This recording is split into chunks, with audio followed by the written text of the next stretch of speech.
Kenapa Sang Firman itu menjadi manusia? Agar dia menunjukkan bagaimana jadi manusia yang benar.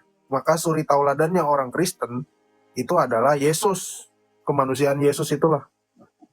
Itu. Jadi kita juga harus hidup sama seperti Kristus.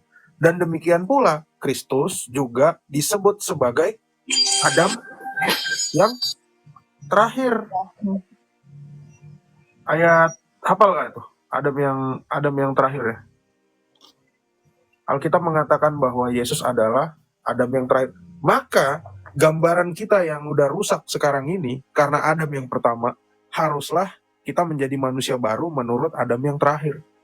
Itulah kenapa Kristus itu tidak akan bisa dicari-cari kesalahannya.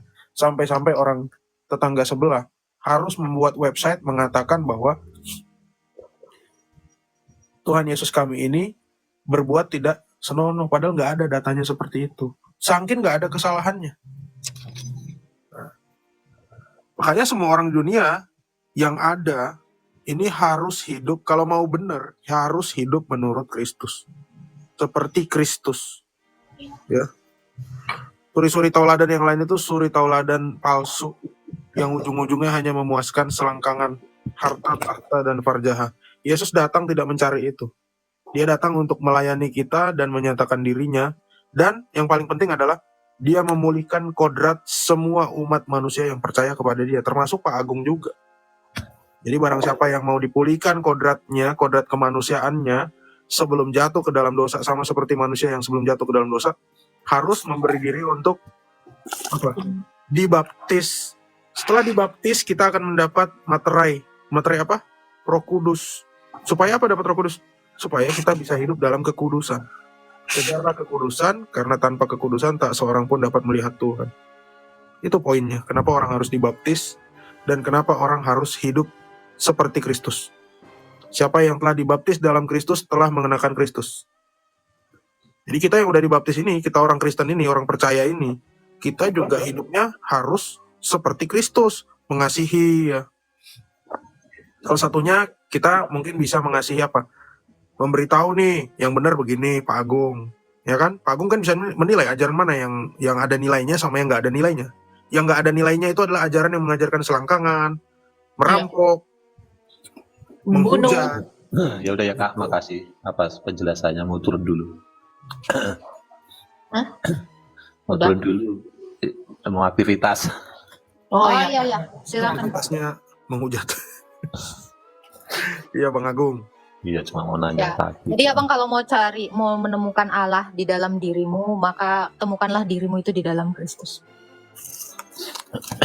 Jadi dia itu memang hidup untuk menjadi hamba yang melayani Allah. Gitu Pak. Ya kayaknya gue tambah gemuk ya, kurang ajar banget ya. Gak suka aku lihat kameranya. Ini gara-gara kelaper tart nih kayaknya nih, gak bagi-bagi. Ini bukan karena kue ulang tahun dari WK ya. Halo juga. Itu pula dia.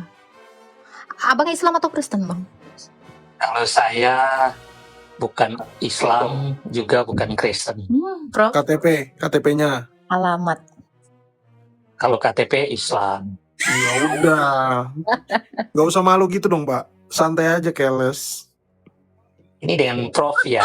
Bukan. Prof siapa ini? Profesi. Oh, profesi. Silakan Pak, pertanyaannya. Pertanyaannya, mau tanya tentang Nephilim. Hah? Nephilim, raksasa pada kitab Tanakh. Sudah pernah baca belum? Udah, Kejadian 6 ayat 4. Nephilim. Ya, coba dijelaskan ke saya. Apakah mereka bagian daripada penciptaan? Iya dong. Mereka bagian dari penciptaan, tapi mereka bukanlah manusia seperti kita. Dari mana? Coba baca dalam Pengkhotbah 7 ayat 7 ayat 5 kalau nggak salah. Ya. Pengkhotbah 3 ayat 18. Tentang anak-anak manusia, aku berkata dalam hati, Allah hendak menguji mereka dan memperlihatkan kepada mereka bahwa mereka hanyalah binatang. Jadi, Kenapa di sini disebutkan binatang, anak-anak manusia? Apabila kita tidak hidup bersama-sama dengan Allah, tidak mengandalkan Allah, tidak memiliki roh Allah, kita ini sama saja makhluk hidup yang sama seperti binatang. Nah, di Kejadian 6 ayat 4 itu, ternyata di luar Taman Eden ada makhluk-makhluk yang disebut dengan raksasa. Ya, 14 3 ayat berapa tadi Pak Prof? Bentar. 3 ayat 18. Oh, oke. Kejadian 6 ayat 4 itu ada raksasa kan. Nah, inilah orang-orang yang gagah perkasa di zaman purbakala, orang-orang yang kenamaan. Nah, orang-orang ini dikatakan mereka adalah keturunan dari raksasa. Ya, pernah tahu nggak kalau di dalam sejarah ada orang-orang yang tulang-tulangnya kita temukan di zaman purbakala yang kepalanya besar, gigantisme. Matanya kepalanya- merah nggak Pak Prof? Kepalanya besar, matanya merah, Dalam Kalau- bungkuk. telapak kasar. Loh, kok ketawa? Iya, kalau matanya merah itu kayak setan ya, iblis ya. Bukan Pak. Oh, lebih mabok kali ya. Pak, jangan ngetawain Nabi dong, jangan, nggak boleh Pak. Bukan, ini kan berbicara soal katanya manusia raksasa. Ya lanjut Prof, saya kepingin dengar Prof. Tadi ada yang marah-marah di bawah minta dinaikin. Udah saya request. Nama lu nggak ada dari tadi. Kok marah-marah? Nggak ada namamu si sulung ini. Apa? Nah, Lanjut Terus? Pak Prof. ya orang-orang itulah yang sebetulnya kalau kita lihat apakah itu adalah manusia yang sama dengan kita? Nggak ada dalam penjelasan para bapak gereja, para rasul bahwa zaman dulu Adam itu raksasa. Nggak ada. Tapi orang-orang ini yang ada di luar Taman Eden dan mereka masuk dalam kategori binatang. Ya, mereka bukan bagian dari manusia yang sempurna seperti kita. Jadi Boleh kita saya tahu. salah sebentar Pak Prof? Silakan. Boleh. Boleh. Nah ini menarik ya, kalau saya dengar penjelasan. Saya juga pernah membaca bahwa di dalam kitab Kejadian ya, Beresit ya, itu kitab yang paling awal ya. Enggak, Yang beres itu ditulis. baru ada abad 10, Pak. Baru ada abad 10. Sebentar dulu, jangan berbicara sejarah. Kita berbicara isinya dulu. Boleh nggak? Kok dia maksa sejarahnya aja salah, Silakan, apalagi silakan. isinya? Silakan lah. Jangan begitulah Mbak Agatha. Kita Silakan, kan silakan. diskusi. Hmm. Ya. Nah, di sana tertulis bahwa Tuhan itu menciptakan manusia itu pada saat pertama kali yaitu Adam. Nah, pertanyaannya kapan itu Tuhan menciptakan itu yang manusia-manusia yang di luar Taman Eden itu? Kapan? Ya itu tadi saya bilang binatang. Binatang Hari itu diciptakan sebelum Hari manusia. Hari keempat ya Pak Prof? Iya. Hari kelima. Sebelum penciptaan manusia itulah di situ. Jadi yang saya mau jelaskan gini, Pak. Orang Kristen, baik orang Yahudi pada zaman itu, kita nggak berbicara Yahudi yang sekarang ya, yang jambang keriting megang gitar bukan, tapi kita berbicara tentang orang Yahudi pada zaman itu, orang Israel. Tunggu Prof. Orang-orang itu Kok menghina Billy Yahudi? Tunggu dulu, Prof. Tunggu, Prof. semua Saya- tunggu. Ini kayak masak Indomie aja sih Pak Yusuf. Mas, ini tolong ya bilang Yahudinya jangan gitu dong, berjambang megang gitar. Saya nggak ngomong Billy ya. Ada orang Yahudi juga itu gitarisnya Guns N' Roses tuh namanya Saul Hudson alias Oh. Axl itu orang Yahudi. Kirain Keriting Billy udah gitar Yahudi. juga, jangan salah. Ya, itu orang Yahudi. Axl Roses. Nah, jadi, Kapan itu orang Yahudi ada? aduh Pak, Jangan dipotong Mau dijawab lagi. yang mana sih, Pak? Dim kau ini mau dijawab yang mana? Pak Usur dari tadi motong terus. Jadi, di dalam pandangan orang Israel, orang Kristen, Adam itu tidak diciptakan di surga, tapi di Taman Eden. Taman Eden ada di mana? Ada di bumi. Kenapa Taman Eden ada di bumi? Karena memang diceritakan di bumi di sebelah timur dan ada sungai. Sungai Gihon, Pihon, Tigris, Efrat. Sungai-sungai itu masih ada sampai sekarang. Ya, daerahnya sekitar daerah Babilonia atau Irak. Irak ya, bukan Iran ya. Nah, orang-orang itu manusia yang diciptakan menurut gambar dan rupa Allah itu ada di Taman Eden. Oke? Karena manusia jatuh ke dalam dosa, sehingga manusia diusir agar tidak makan buah kekekalan. Kalau manusia makan buah kekekalan dan dia jatuh ke dalam dosa, maka dia beresiko akan kekal dalam dosa. Dia dikeluarkan. Tapi pada saat manusia dikeluarkan, bagaimana dengan nasib binatang-binatang dan lain-lain yang ada di Taman Eden? Mereka juga otomatis keluar karena tuannya keluar. Manusia itu diciptakan sebagai mahkota dari segala ciptaan. kita tuh berkuasa atas dunia ini, atas bumi ini. Otomatis binatang-binatang itu keluar, dan dari binatang-binatang itu ada yang menyerupai manusia. Menyerupai ya, tapi bukan manusia. Itulah yang disebut sebagai raksasa. Nah, sekarang saya tanya kepada teman-teman semua.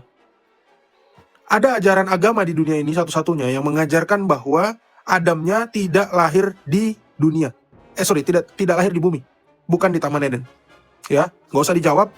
Tanya kepada hati kalian masing-masing, oke? Dan yang kedua, Adam yang tidak lahir di bumi itu adalah seorang raksasa tingginya 30 meter. Betul nggak? Ya. Raksasa tingginya 30 meter. Adam yang asli itu tidak 30 meter. Itu sama seperti kita. Jadi, ada perbedaan. Adamnya orang Kristen adalah Adam yang diciptakan menurut gambar dan rupa Allah. Tapi Adamnya agama pagan itu, Adamnya adalah raksasa yang di Kejadian 6 ayat 4 ini. Masuk kategori hewan. Makanya, kalau Adamnya masuk kategori hewan, perbuatan anak cucu Adam yang kategori hewan adalah seperti hewan. Menggauli hewan. Jadi dari jenisnya ya Pak Prof ya. Iya. Hewan. Lo ketawa lagi dia. Dia dari tadi ngihina nabinya loh, kurang ajar loh. Enggak malu. lah, Mbak Agatha ini menuduh aja kok. Gini, jadi maksud saya gini, penjelasan dari Prof ini belum masuk di akal saya, akal sehat saya. Ya nggak apa-apa, nggak Nggak masalah. apa-apa, Pak. Ya, gini, kita kan konteks ya, kita berbicara berdasarkan teks yang ada. Ya, artinya saya juga kan sudah baca kitab Kejadian. Iya, Bapak tahu Makanya- hari keberapa binatang diciptakan? Saya nggak hafal. Tapi tahu hari keberapa binatang diciptakan? Sebentar, saya nggak hafal. Ya, jadi Saya pertanyaan bukan Bapak, Nephilim itu hari keberapa diciptakan? Sama dengan binatang. Itu dijawab tadi. Raksasa-raksasa itu. Kenapa? Karena mereka tidak memiliki akal budi, tidak memiliki moral. Hanya binatang yang tidak punya moral. Jadi kalau ada manusia tidak bermoral, yang nikahin bocil, yang nikahin tantenya, yang nikahin bini orang, nah itu binatang. Ada E-nya, binatang. Binatang. Bisa nggak kita fokus dulu, Tolong yang di Mbak? bawah jangan di-spill ya. Nabi nomor punggung. Jangan kita.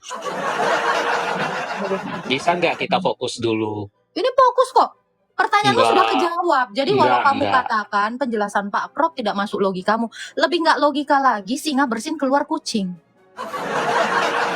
Ya sebentar. Lebih nggak logika lagi paus manggul bumi. Lebih nggak logika lagi bumi ini rata. Ah, itu lebih nggak logika lagi itu. Gitu. Lebih nggak logika lagi Nabi yang ngangkat pendeta Buhairo. Wah, apa agamanya nggak tahu. Nah itu. Gimana Pak? Lebih nggak logika lagi Nabi tapi mukanya asam. Ya Pak Prof. Jadi kurang asam itu berarti. Iya, kurang asam. Jadi memang nggak logis ya. Masa saya aja ya, secara logika ya, ketemu orang buta, mau nyebrang Pak, ayo silakan saya iniin. Kalau buta loh, ini malah, apa itu? Mohon. Kacau. Lebih nggak logika lagi, Tuhannya pun nggak tahu. Mat, barangkali dia mau menyucikan diri, Mat. Nggak baik kayak gitu. Aduh. Nah itu paling nggak logis itu adalah Tuhan barangkali. Silakan Ya, Pak. itu hari ke-6 ya tadi. Hari ke-6 itu diciptakan segala jenis makhluk yang hidup, ternak dan binatang melata dan segala jenis binatang liar. Ya, kelakuannya liar tuh. Hari ke-6. Silakan Pak Ustadz. Kejadian 1 ayat 24. Ya, Tafadhol. boleh saya ngobrol nggak? Ini kalau saya cuma satu arah berarti kan bukan diskusi namanya. Loh ini Iya. dua arah loh dari tadi. Silakan. Mbak Agatha, boleh sebentar saya bicara? Boleh, silakan. Nah, kita harus menghargai juga lawan bicara. Ya, Memberikan- jadi setidaknya cara menghargai orang adalah kamu bernarasi dulu, baru menilai narasi orang tidak logis. Kamu belum memaparkan apa narasimu, karena kamu tadi udah menskakmat Pak Prof dengan mengatakan jawaban Pak Prof nggak logis, sementara dia belum punya narasi kan? Argumentasi dia apa Pak Prof? Belum ada. Hanya membantah. Ini yang tidak boleh dalam diskusi.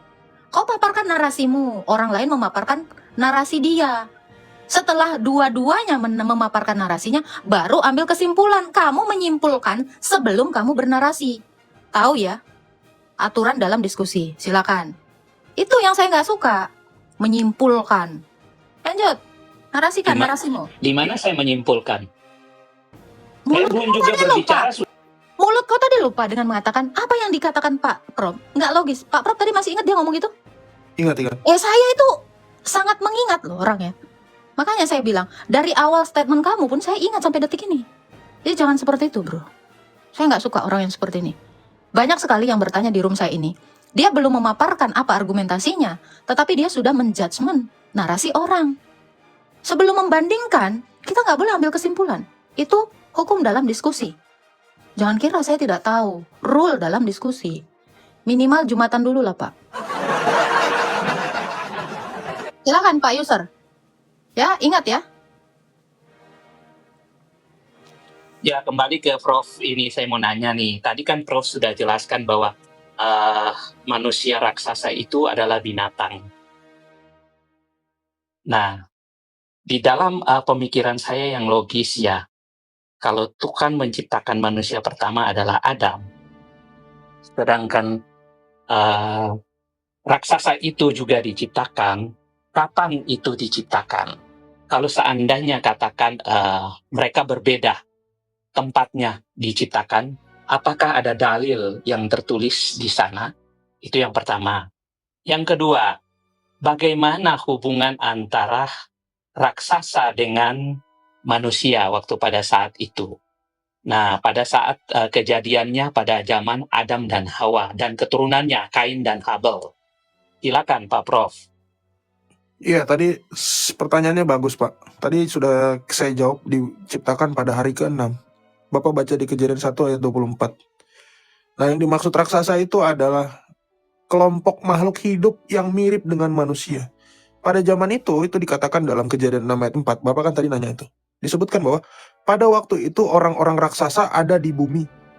Dan juga pada waktu sesudahnya, ketika anak-anak Allah menghampiri anak-anak perempuan manusia dan perempuan-perempuan itu melahirkan anak bagi mereka, inilah orang-orang yang gagah perkasa di zaman purbakala, orang-orang yang kenamaan. Jadi ada percampuran antara manusia dengan raksasa-raksasa itu.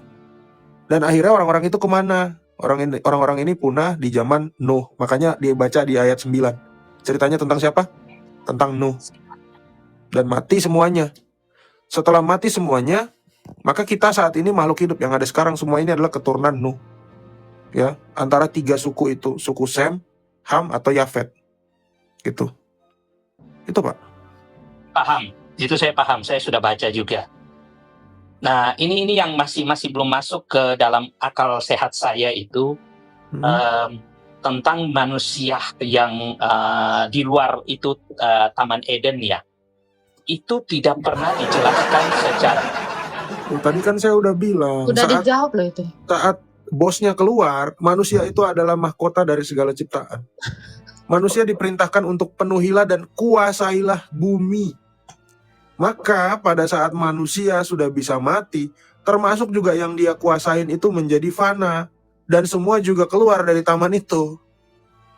Termasuk monyet. Saya mau bilang monyet juga, kasihan juga sih ya. Ya anggaplah yang tadi Nephilim itu adalah monyet besar atau Bigfoot yang disebut Adam tadi. Adam oleh sebagian kelompok agama lain. Nah, monyet ini yang diciptakan di hari ke-6 ini ikutan juga keluar. Adam Hawa keluar, mereka juga keluar diusir. Ya. Dan akhirnya monyet-monyet ini yang jadi yang dikawini oleh orang-orang dari keturunannya si Ken tadi. Kain. Kain. Ya. Itulah yang jadi campuran sama manusia. Nah, apakah itu benar? Itu salah. Makanya karena semua kejahatan ini bertumpuk di muka bumi, Tuhan memilih Nuh di ayat 9. Ceritanya tentang Nuh. Dan akhirnya semua yang salah tadi itu mati dan musnah, punah. Akhirnya kita semua saat ini adalah keturunan dari Sem, Ham, dan Yafet, keturunannya Nuh. Gitu. Kalau masalah teknisnya ya tadi sudah cukup seperti itu. Kalau masalah mau detailnya namanya siapa, ukurannya apa, kita nggak bisa jelasin Pak, karena itu ada di zaman itu. Tapi kalau mau buktinya, Bapak bisa datang ke museum, banyak museum-museum purbakala yang ada tulang belulang kelompok sapiens yang bertulang tegak, yang namanya Homo erectus ya biasanya namanya, erectus. Ya, biasanya kan kelompok Bapak suka yang erek-erek ya, tegak-tegak. Nah, itu masih ada, kepalanya besar. Oh, jadi kata ereksi itu dari itu? Iya, artinya Iya, tegak. Homo erectus, dia binatang tapi udah jalannya tegak. Iya, iya. Iya. Dia udah homo, dia suka erectus juga. Yang suka homo udah homo itu artinya ini ya, manusia ya, human. Manusia, betul. Jangan kalian salah paham pula. Ini kalau nanya sekali lagi gue getok loh. Udah dijawab loh, diulang-ulang loh tadi. Makanya itu mendengarkan, menyimak, Pak. Yang mana, Pak? Ketidaklogisan mana lagi, Pak? Dalilnya, coba tunjukkan dalilnya yang dibilang manusia binatang itu. Dalilnya. Tadi udah saya buka Pengkhotbah 3 ayat 18. Tadi itu udah dijawab pakai dalil loh. Pengkhotbah 3 ayat 18, coba Bapak baca. Udah saya bacain loh tadi Pak. Jadi dia memang nggak mendengarkan ya Pak Prof ya? Nggak mendengar. Ngeri ya. Makanya kita harus hidup menurut Kristus. Karena role model kita sejak kita diciptakan itu adalah Kristus. Kristus itu datang, saya ulangi lagi, Kristus datang supaya dia juga bisa, dia datang sebagai manusia, supaya dia bisa juga menjadi suri tauladan semua umat manusia. Semua orang supaya ikut sama dia. Nah, hanya orang-orang bodoh sajalah yang menolak Kristus dan lebih memilih role model orang cabul dan perampok sekaligus pembunuh. Itu hanya orang bodoh. Itu Nepilim ya? Nepilim. Nepilim SAW. Iya, jangan ikuti kelakuan binatang ya Pak ya. Karena kalau Anda mengikuti kelakuan binatang, Anda akan menjadi seperti binatang nanti di surga sana. Karena binatang nggak pernah beribadah. Ya ingat ya teman-teman ya, monyet itu nggak beribadah. Jadi kalau ada yang memilih hidupnya beribadah di dunia, terus setelah mati bangkit jadi seperti binatang nggak beribadah, ya itulah pengikut binatang.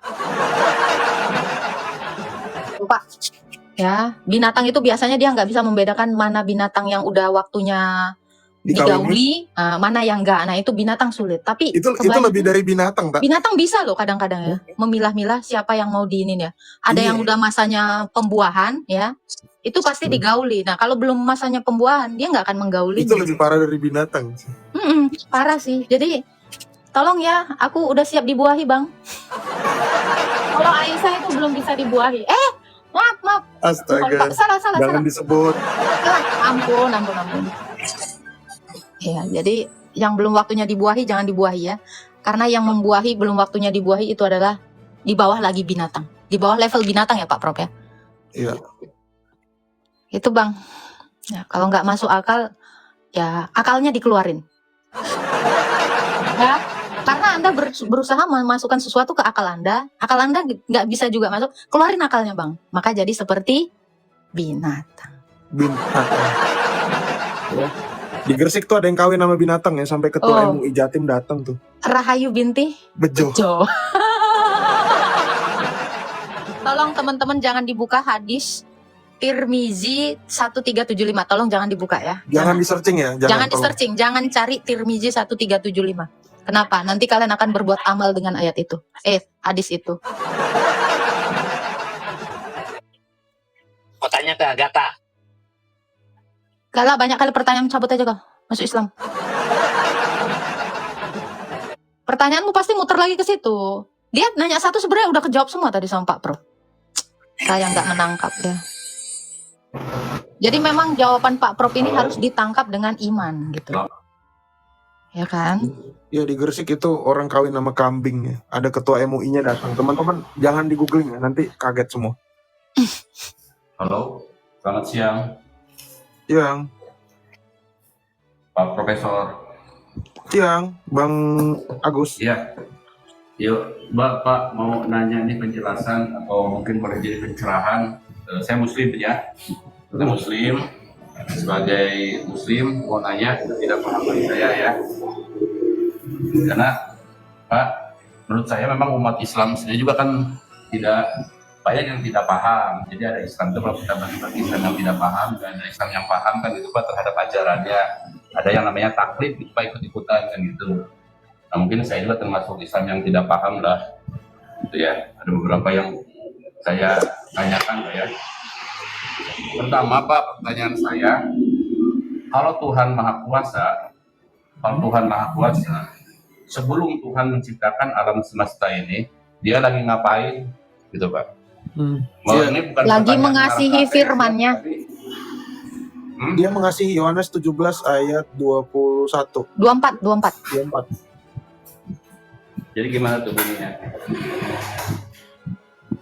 Lah itu udah dijawab. Ya. Jadi sebelum Tuhan menciptakan alam semesta itu lagi ngapain tadi? Apa Mengasihi. Allah itu sudah Siapa yang mengasihi dikasih? firman-Nya. jawabannya? Kan belum ada yang diciptakan. Ya dia mengasihi firman-Nya. Makanya Apa definisi firman? Apa definisi firman itu? Pikiran Allah, perkataannya. Iya, makanya Maha mengasihi itu memang cocok untuk Tritunggal. Kenapa? Karena yang mengasihi itu harus ada dua realita yang berbeda, yang saling mengasihi antara Sang Bapa dengan firman-Nya. Ini juga dulu ya Pak Prof ya, setahun yang lalu juga saya mempertanyakan Allah Maha Pengasih. Sebelum ada ciptaan, dia mengasihi siapa? Itu pertanyaan saya. Tetapi kalau ketritunggalan itu lebih logis. Kenapa? Bapa yang memiliki firman dan roh, firman-Nya itu yang dia kasihi melalui pencurahan oleh Roh Kudus. Ya, Roma 5 ayat 5 dan Roma 8 ayat 2. Roma 5 ayat 5. Tuh. Ini ya, saya buka ayatnya ya, Silakan Pak Prof. Pak Agus. Nah, Ya, yang sebelum ya. dunia dijadikan itu pula ada itu jawabannya itu Yohanes 17 ayat 5 dan ayat 24 tuh. Bagus tuh. Sebab engkau ini Bapa ya, telah mengasihi aku, Sang Firman, sebelum dunia dijadikan. Ayat 5-nya lagi Pak Prof. Sebelum segala sesuatu diciptakan, Allah itu mengasihi dirinya sendiri. Karena kasihnya itu besar, maka dia menciptakan segala sesuatu untuk dia mengasihi yang di luar dirinya, di luar Allah. Oleh sebab itu ya Bapa, permuliakanlah aku padamu sendiri dengan kemuliaan yang kumiliki di hadiratmu sebelum dunia ada. Oh, sudah mempermuliakan anak ya. Ya. Jadi apa Di yang Alkitab- dilakukannya itu? Ya di Alkitab dikatakan, akulah Tuhan, aku tidak akan membagikan kemuliaanku pada yang lain. Sementara Yesus bisa mengatakan ini, kemuliaanku, kemuliaan Yesus, kemuliaan Sang Firman yang dimiliki sebelum dunia ada. Ini membuktikan bahwa kita nggak berbicara tentang Yesus adalah Allah, dia udah jelas-jelas Allah. Ini membuktikan bahwa Allah mengasihi firman-Nya sebelum segala sesuatu dijadikan. Pertanyaannya gini, Prof.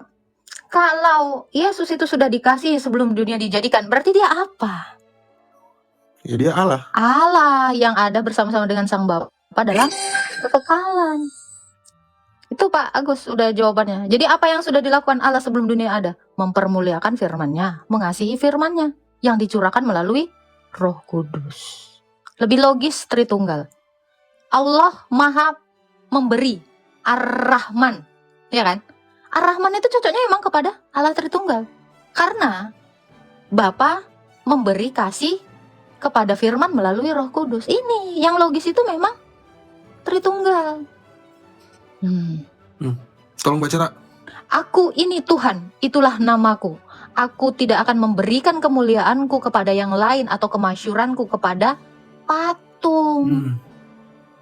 Nggak ada ya. Artinya yang diberikan kemuliaan itu kepada yang hidup. Siapa yang hidup? Coba baca Yohanes 11 ayat 25 Pak Prof. Siapa yang hidup? Karena patung nggak hidup. Dia hanya memberi kemuliaan kepada yang hidup. Yohanes 11 ayat 25, akulah kebangkitannya. Dan hidup. Nah itu sang hidup tadi. Nih, akulah kebangkitan dan hidup. Barang Nah, siapa percaya kepadaku, ia akan hidup walaupun ia sudah mati. jadi kemuliaan Allah itu diberikan bukan kepada patung. Karena patung tidak hidup. Yang hidup adalah Kristus. Yesus. Yesus itulah sang hidup itu. Siapa yang disebut sang hidup? Al-Hayat. Siapa Pak Bro? Allah. Berarti Yesus otomatis romantis. Allah. Yang saya tanya justru itu nggak pernah kejawab, Prof. Kalau Allah itu maha pengasih, sebelum ada manusia, siapa yang dia kasihi? Kan dia satu. Satu biji kayak, mohon maaf. Gimana cara memberi? Apa yang dia beri? Siapa yang dia beri sebelum ada dunia? Ar-Rahim. Ar-Rahman, sorry. Ar-Rahman itu maha pemberi. Ar-Rahim itu maha mengasihi. Siapa yang dia kasih? Siapa yang dia berikan? Kemuliaan. Nggak ada. Harus Tritunggal. Itu Harus yang paling Tritunggal. logis. Ya, makanya di luar Allah Tritunggal itu Allah-alahan, Allah yang mati. Allah gadungan. Hmm. Ya, jadi jangan ke Pulau Gadungan. Itu terminal menuju neraka. Ada yang typing, Oten suka dusta tanpa dalil. Iya, memang kita nggak pakai dalil dari tadi. Pak Agus dari tadi bukain data kok. Kita Iya. diam aja kok. Kita nggak punya dalil. Kita nggak punya dalil. Mm-mm. Iya, Allah kadarnya, Prof. Kalau yang niru-niru, Prof. Itu kata yang di bawah. Gila, silakan, Pak. Kalau sudah bisa saya simpulkan ya, Ya. yang dijelaskan Mbak Gata maupun pertanyaan berikutnya saya, ya,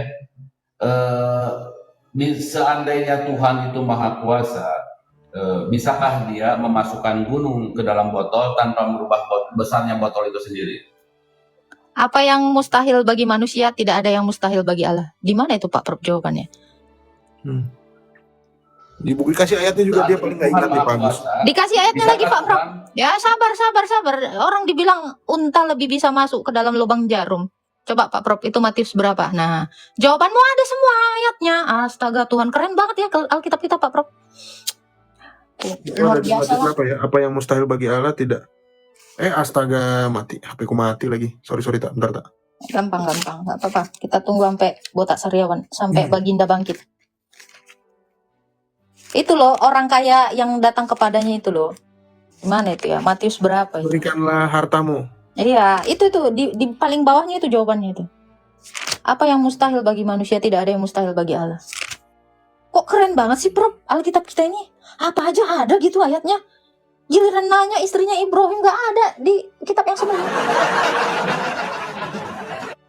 Mana ya? Coba spill dong yang di bawah. Jadi Kita maksud sama-sama tahu. saya gini Mbak Gata, tanpa referensi Ini, Tak. Alkitab dan Ini, Alkitab, Nah, ini. Apa yang tidak mungkin bagi manusia, mungkin bagi Allah. Astaga Tuhan, pertanyaanmu pun ada di sini. Ngeri kali memang Alkitab ini. Memang udah Jadi tahu ya. bagaimana menjelaskannya itu? Udah, berarti Itu Tuhan kan- Yesus itu tahu ya Pak Prof ya. Hari ini akan ada yang nanya kayak gitu. Disiapkannya juga jawabannya.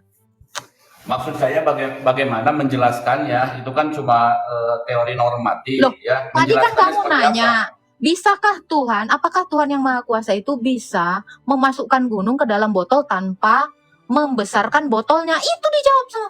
Bagi manusia yang mustahil, tidak mustahil bagi Allah. Berarti jawabannya apa Pak Prof? Tidak Bisa. mustahil.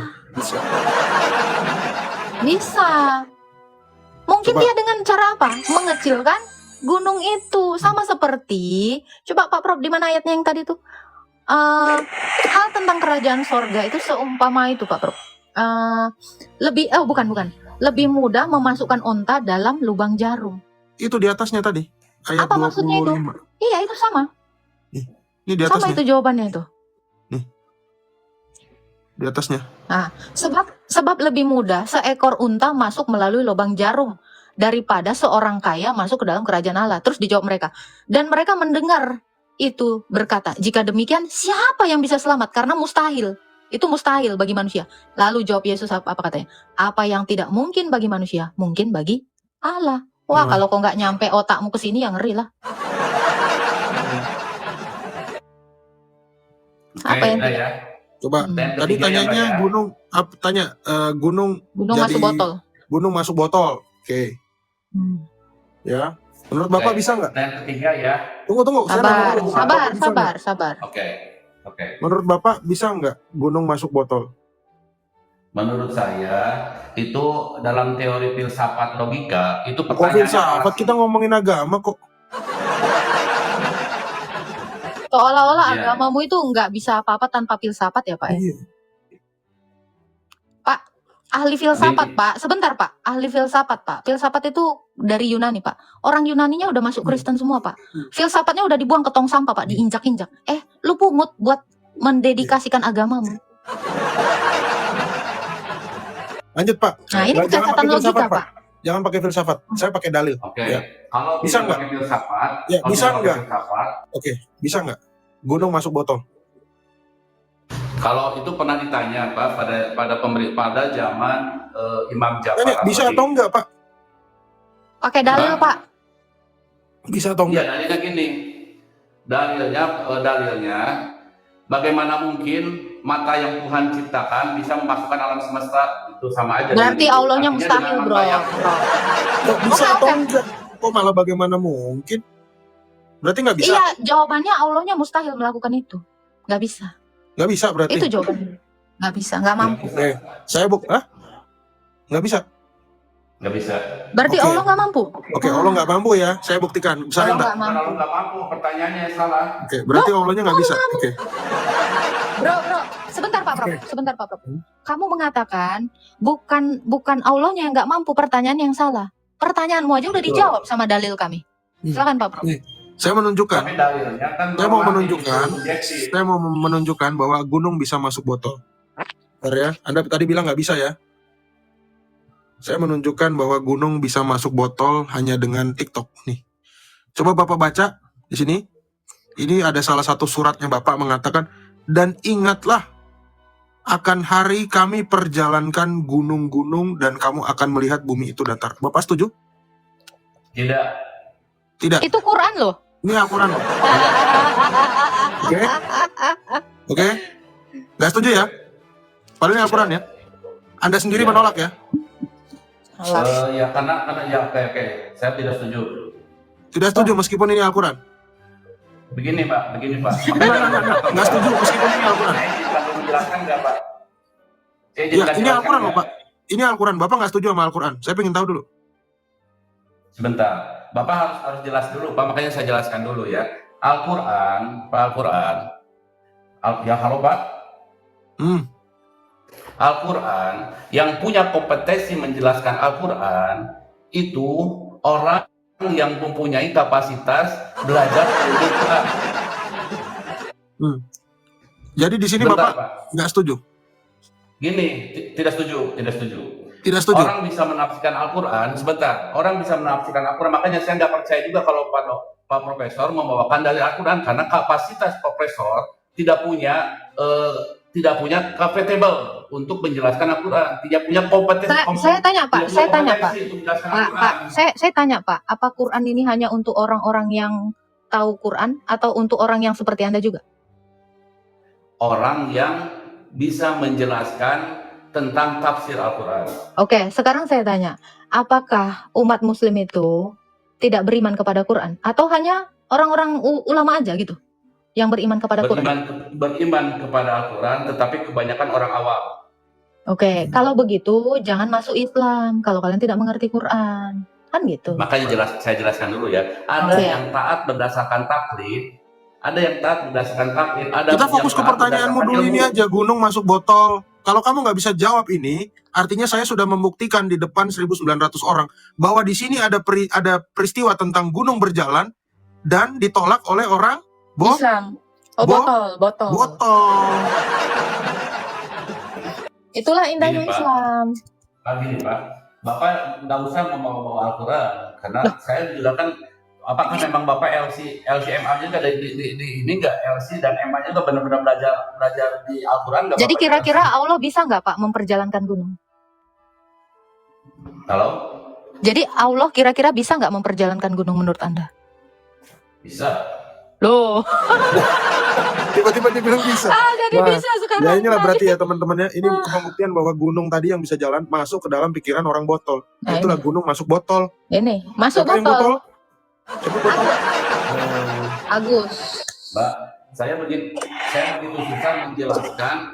Gini, saya begitu susah menjelaskan kereta api kepada orang yang tidak pernah melihat kereta api. Ya itu kamu.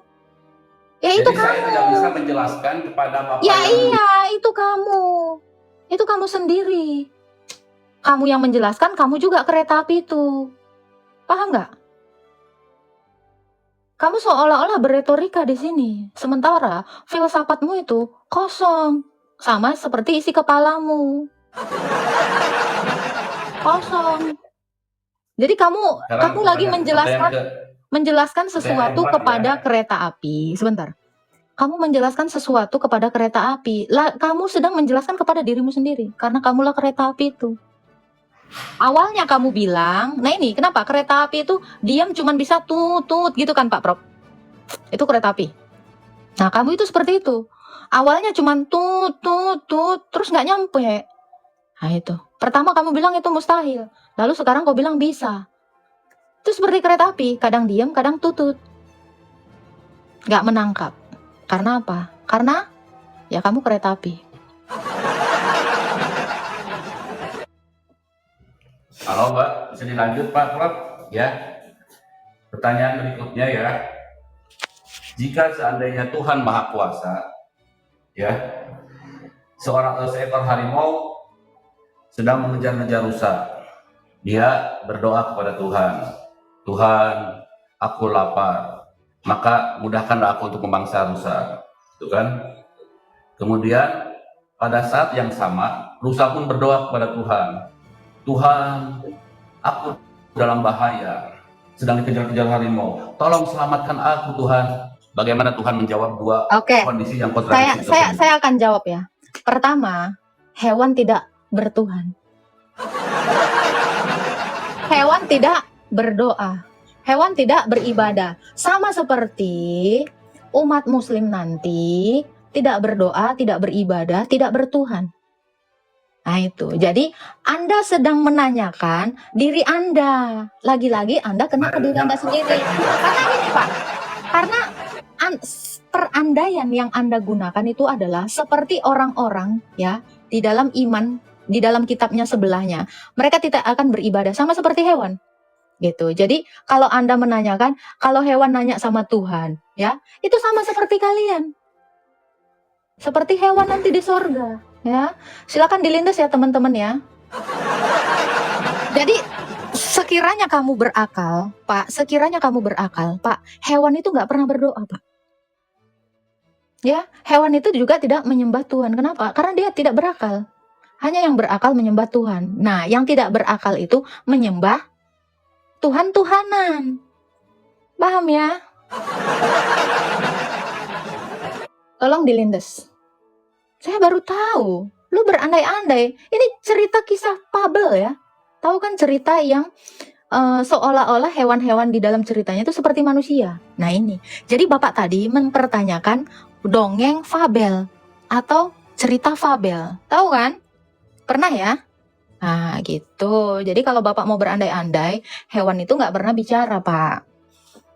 Paham ya? Kasih mati ya. Kasih mati ya. Ada yang dibawa kasih mati, lindas pakai truk. Coba Prof, ada hewan kira-kira masih beribadah nggak sih Pak? Saya yang sekarang ini deh. Semut lah gimana? Beribadah nggak sih? Enggak lah. Loh, kok sama kayak umat yang di sorga nanti? Oh, jadi hewan dia. Jadi hewan. Jadi haiwan kalian semua. Haiwan. Haiwan.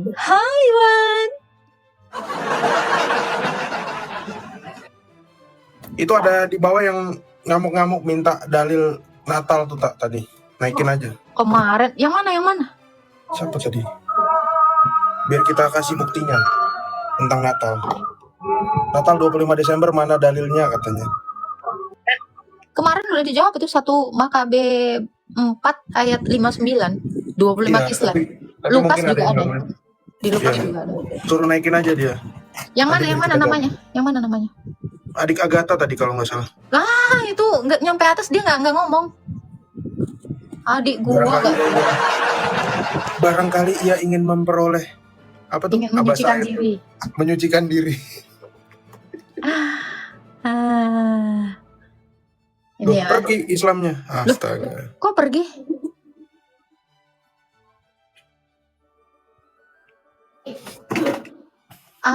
harapanku yang tadi ya, Pak Agus tadi, dia menangkap dengan iman ya, bukan menangkap dengan filsafat ya. Itu jawaban. Silakan, Kruswil. Turun aja Pak, kepencet. Oh, boleh. Saya bilangin teman-teman yang Jumatan hari ini ya, percuma kalian Jumatan. Percuma. Nanti nggak pernah Jumatan di surga. Ya ini saya ulangin lagi ya buat teman-teman Islam ya. Jangan mau ditipu. Kenapa? Karena Jumatan tidak diajarkan oleh Nabi Muhammad. Dari mana? Dari sirah. Yang mengajarkan Jumatan pertama kali itu adalah Mus'ab bin Umair. Catat namanya, Mus'ab bin Umair. Mus'ab bin Umair itu adalah orang yang pertama kali mengajarkan Jumatan di Masjid Nabawi. Tapi anehnya surat Al-Jumu'ah ya, yang jadi dasar sholat Jumat itu baru turun di tahun 6 Hijriah. Mus'ab bin Umair meninggalnya tahun 3 Hijriah. Gimana itu? Lah kok iso? Ya, jadi kalau teman-teman nonton video dialog saya Dapat datanya di mana? di sirah, saya tunjukin sebentar ya. Jadi kalau teman-teman mau lihat penjelasannya, di situ saya dialog sama Farid Naik, anak sulungnya Zakir Naik di masjid di Malang. Ya, Farid Naik sampai berbusa. Jangan ngaco deh. Hah? Jangan ngaco. Kenapa ngaco di mana? Jangan ngaco, saya dengar. Apanya yang ngaco? Apa yang barusan yang Anda katakan itu? Ya, saya dialog sama anaknya Farid Naik. Katanya Farid Naik. Bukan Zakir Naik. Zakir Zakir Naik, Naik ya? saya udah email Zakir Naik, saya sudah telepon, dia nggak bisa, dia kirim anaknya ke Malang, saya yang Coba ketemu bukti di Malang. emailnya mana? Coba buktinya. Bukti emailnya di mana? Apa? Buktiin dong. Buktiin kalau pernah email dokter siapa? Zakir Naik. Jangan Buktinya coba anaknya ngaco. sampai dia turunkan supaya ketemu saya. Tonton di YouTube, Bro. Tonton di YouTube. Kenapa? Tonton di YouTube, makanya anaknya dia kirim, itu hasil email saya sama dia. Nama channelnya apa? Muslim United 2.0, itu bukan channel Kristen ya, itu channel Islam. Muslim United 2.0, Farid Naik versus Metatron.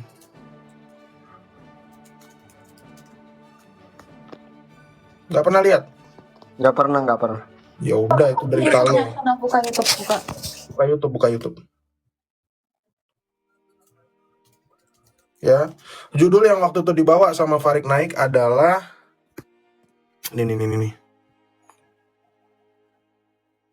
Ini judulnya nih. Why Muslim cannot afford to neglect the virtue of Friday. Nah, topiknya tentang sholat Jumat. Nah, ini lihat ada pemuda ganteng.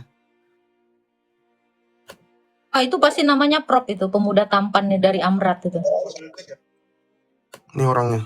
Ini anaknya Zakir Naik. As this was of the glorious Quran. Take a little bit in the story, of this. Ini orangnya. Ini berbusa dia ngomong. In the story, of this I read on the even. Nah, tonton sendiri. Kok kayak kuda lari terengah-engah ya, berbusa mulutnya ya? Ya, kita nggak punya channel YouTube ya, itu channel YouTube Islam. Ya, kita promosikan biar kalian tonton. Memang yang ngajarin sholat Jumat itu bukan Muhammad. Yang ngajarin adalah Mus'ab bin Umair. Saya punya bukunya nih. Ada di sirah. Mau sirah yang mana? Sirah Ngeluh Endasmu. Ada nih. Nah, Anda akan kaget. Surat Al-Jumu'ah itu diturunkan tahun 6 Hijriah. Ya, perintah sholat Jumat ada di tahun 6 Hijriah. Tapi yang ngajarin sholat Jumat sudah mati tahun 3 Hijriah waktu perang Uhud. Ngaco nggak? Kamu baru tahu kan? Baru tahu, makanya acara ini bubar. Si Farid pulang. Nggak ada foto bersama di situ. Makanya nggak nyampe ke telingamu kalau ada orang Kristen pernah dialog sama anaknya Zakir Naik di Malang. Karena dia malu. Oh, ini yang waktu Don Ditan bilang penyembah Dewa Matahari itu adalah orang beriman menurut Allah ya? Iya. Tunggu, saya bukain ya datanya Mus'ab bin Umair. Ini Dokter siapa? Metatron ya? Pak Prop ini nampar Farid Naik sama Don Ditan ya? dalam satu Iya, waktu ya. moderatornya Don Ditan itu. di situ. Astaga, kasihannya Don Ditan. Kita buka sirah. Oke, kita buka sirah Rasulullah. Bukti bahwa sholat Jumat nggak diajarkan sama Muhammad. Ada di dalam halaman berapa ya? Bentar ya, teman-teman. Makanya saya bilang percuma. Semenjak umat Islam ada di Mekah juga, mereka nggak pernah Jumatan. Jumatan kan baru turun waktu surat Al-Jumu'ah turun. Betul kan? Bang siapa? Bang Uhum. Bang Uhum. Bang Uhum. Dia lagi lihat itu. Keluar aplikasi.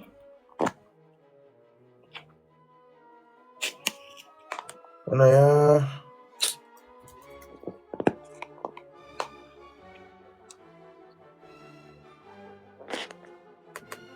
Ini aja deh, kita buka yang ini aja.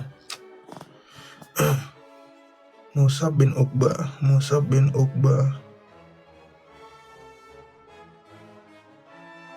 Itu Pak Prof, aku rasa ya, Don Ditan tuh langsung mati gaya loh itu. Gila. Parit naik mati gaya, semua mati gaya itu. Karena kebenaran Alkitab tuh nggak bisa dibantah. Gila, ngeri-ngeri. Nah ini ya. Aku pakai yang ini ya. Aku ada yang lebih jelas sih. Nih. Ini saya ambil dari Sirah Nabawiyah ya. Sirah Nabawiyah atau Sirah Rasulullah. Mudah-mudahan kelihatan. Nih. Oke. The first to hold Friday prayers for the Muslims in Madinah before the apostle was, siapa namanya? Musab bin Umair. Jadi yang mengajarkan sholat Jumat pertama kali itu bukan Muhammad. Muhammad entah lagi di mana waktu itu. Mungkin lagi enak-enak. Yang ngajarkan pertama adalah Musab bin Umair. Catat ini. Ini ditulis oleh sirahnya Musab bin Uqbah. Musab bin Uqbah ini adalah tulisan sejarah tertua tentang Islam yang fragmennya tidak ditemukan sampai sekarang, sehingga fragmen yang paling tua itu adalah punyanya Ibnu Ishaq. Ya, ini bukunya Ibnu Ishaq. Saya scroll ke atas. Ini bukunya Ibnu Ishaq.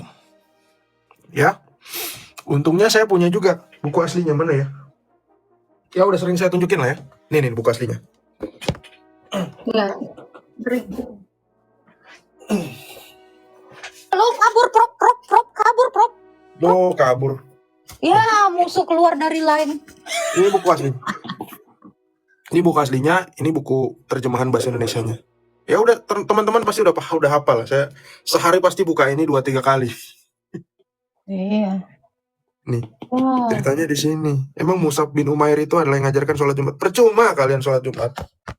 Muhammad nggak pernah ngajarin. Itu si Musab Umair itu, siapa tadi namanya? Lupa. Musab bin Umair. Ah, itu orang apa, Prof?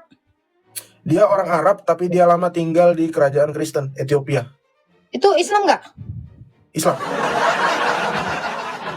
Harusnya jadi nabi itu. Loh. Aduh, halo Kak Birgita. Birgita nih namanya, ya.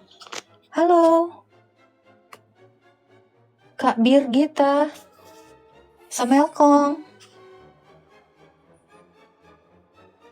Loh. Kok nggak ada? Ada nggak sih Pak Prof suaraku? Halo Kak Birgita. Birgita Fafa Mama. Halo Dream. Halo. Jelas. Kepencet, Mbak. Oh, oke. Di bawah. Siap. Jangan lupa pencet-pencet muka saya ya. Tap-tap ya.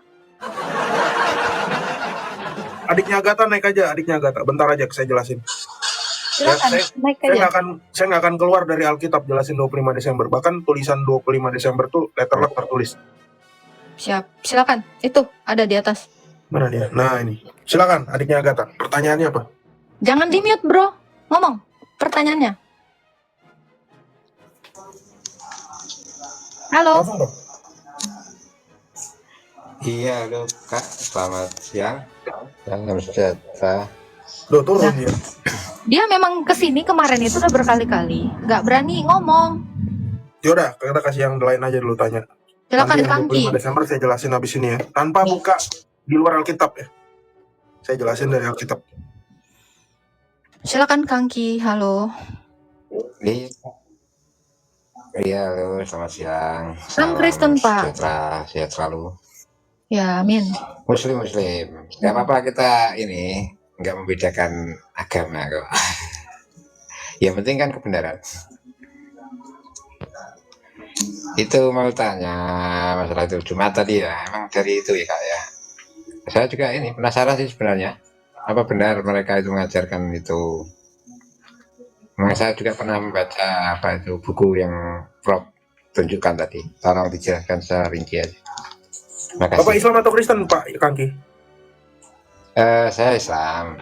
Bapak setuju nggak dengan pernyataan saya bahwa yang mengajarkan sholat Jumat bukan Nabi Muhammad? Pertama kali. Iya, saya pernah memang membaca buku itu. Itu nih nggak bisa gitu keseluruhan gitu orang Muslim.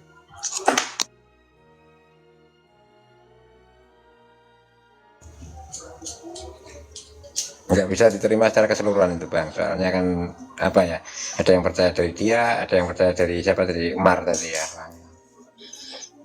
Kalau Bapak nggak percaya bahwa narasi pernyataan saya tadi, Bapak bisa tunjukin nggak bahwa sholat Jumat pertama itu adalah Nabi Muhammad yang pertama kali mengajarkan?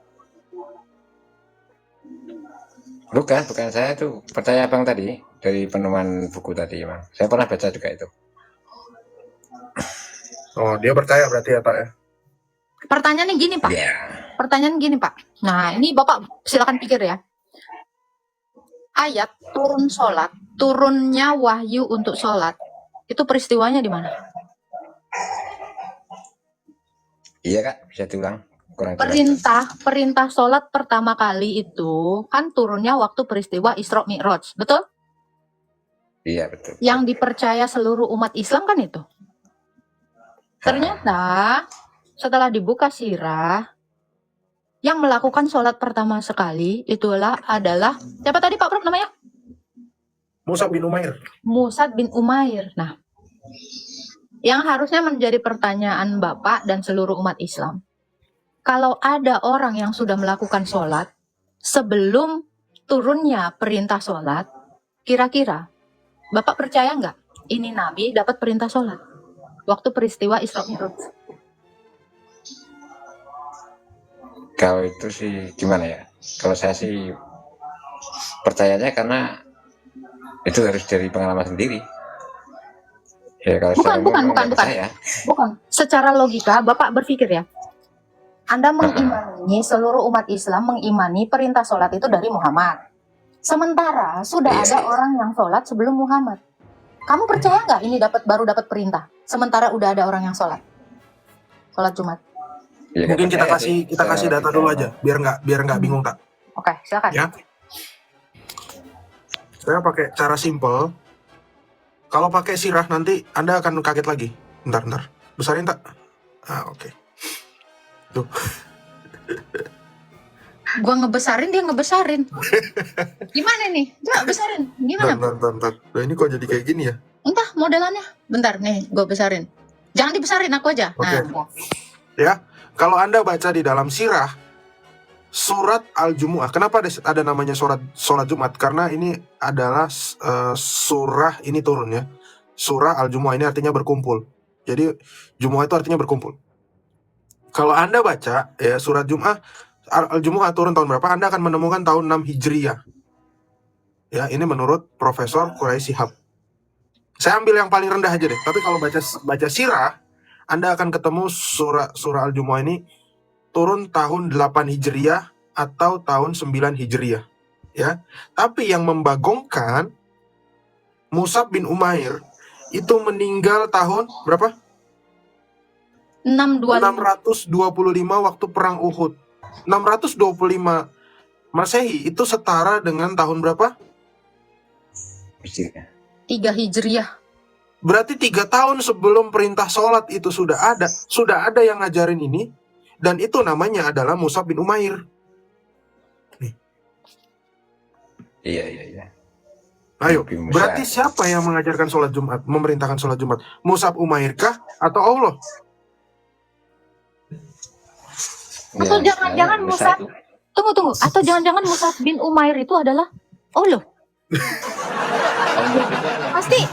Pasti kita berspekulasi ke sana. Karena kan gini, perintah sholat Jumat dari Allah. Sementara yang melakukan sholat Jumat itu adalah si Mus'ab bin Umair. Tahu nggak? Dia gini Pak.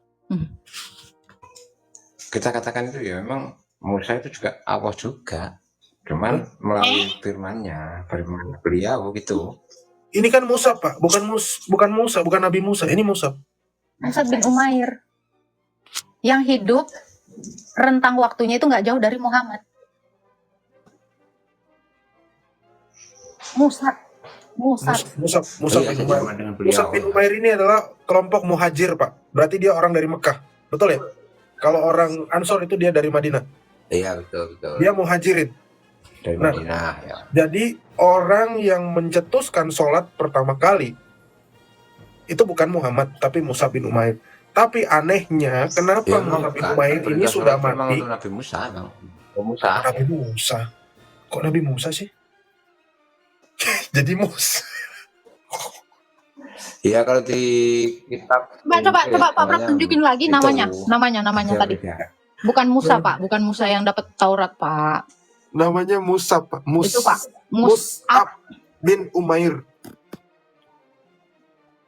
Bukan Nabi Musa ya, bukan Nabi Musa. Bukan. Lari. Kabur. Astaga. Aduh. Bentar ya, 2 menit aku ada telepon. Dulu celaka. Halo Kamanda Nu Limanjaya. Halo, bro. Yah, kabur juga.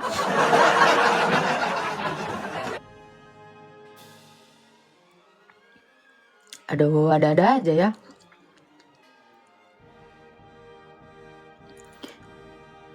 Iya, Mus'ab itu Allah juga. Halo Yuda. Halo. Orang ngerti yang digantinya. Oh, aku pun orang ngerti. Iya, tau tuh. Aku orang ngerti. Sirahku mumet. Sirah mumet, endas mumet, kabeh mumet. Halo Bayu, Samelkong. Halo. Kuam Kristen, Pak. Kristen, Ibu Agatha. Oh, ada yang mau ditanya? Nggak ada. Tap-tap ya. Bantu tap-tap di bawah ya, Pak ya. Tuhan berkati. Ya. Oke, ini tamu terbaru. Jangan lupa bless migat ya. Jadiin thumbnail itu ya. Perintah sholat turunnya ternyata lebih belakangan dibanding sholat itu sendiri yang sudah dilakukan si Mus'ab bin Umair. Halo Chris Cross. Halo Chris Cross. Samelkong. Halo. Ya, saya nyimak aja dulu deh. Ya, silakan Ikutin di bawah dulu. ya Pak ya. Seru nih ceritanya. Iya ya, silakan. Terima Ya, kasih. Tuhan berkati Pak. Halo Hendrik Slim. Simon Juntang. Wah, kok datang-datang. Kau bukan Allah kan? Di luar nalar semua. Kamu bukan Allah kan yang tertawa melihat 2 orang saling gun-gun? Tolong pencet jerawat saya ya di bawah ya. Tap ya Pak ya. Kau pencetlah muka aku ini. Tolong teman-teman jangan diledek ya. Jangan diledek RT 6 ya. Nggak boleh. Nggak baik untuk kesehatan biji mata. Halo Inka Jaya. Samelkong. Halo. Ya, halo Pak. Islam Kristen Pak? Islam. Ya, ada yang mau ditanya Pak Inka, silakan. Saya mau tanya, apa artinya Kristen? Terus kemudian bisa dinamakan Kristen, ada yang namakan Kristen Protestan tuh, itu ada nggak di dalam firman Tuhan? Kristen itu artinya pengikut Kristus. Siapakah pengikut Kristus yang Sebentar. Siapakah pengikut Kristus yang disebutkan di dalam Alkitab itu adalah merujuk kepada murid-muridnya Yesus. Dan perintah Yesus itu adalah memuridkan seluruh bangsa. Jadi semua orang yang mengikuti Kristus itu adalah murid-muridnya Yesus. Dan mereka disebut Kristen. Itu Bang jawabannya. Terus kalau Kristen Protestan Apa itu? artinya apa? Apa sama dengan Kristen? Artinya orang Kristen yang percaya terhadap kesaksian atau pro terhadap testament. Itu Pak. Protestan itu artinya adalah testament. Dia mempercayai berdasarkan kesaksiannya para rasul. Gitu. Jadi apakah itu orang Kristen Protestan? Ya, pengikut Kristus. Pengikut Kristus yang percaya akan kesaksiannya para rasul. Itu maksudnya. Berarti artinya sama ya? Ya, sama. Itu aja. Apalagi yang mau ditanya Pak Inka? Nggak ada. Terima kasih. Ya, Tuhan berkati Pak.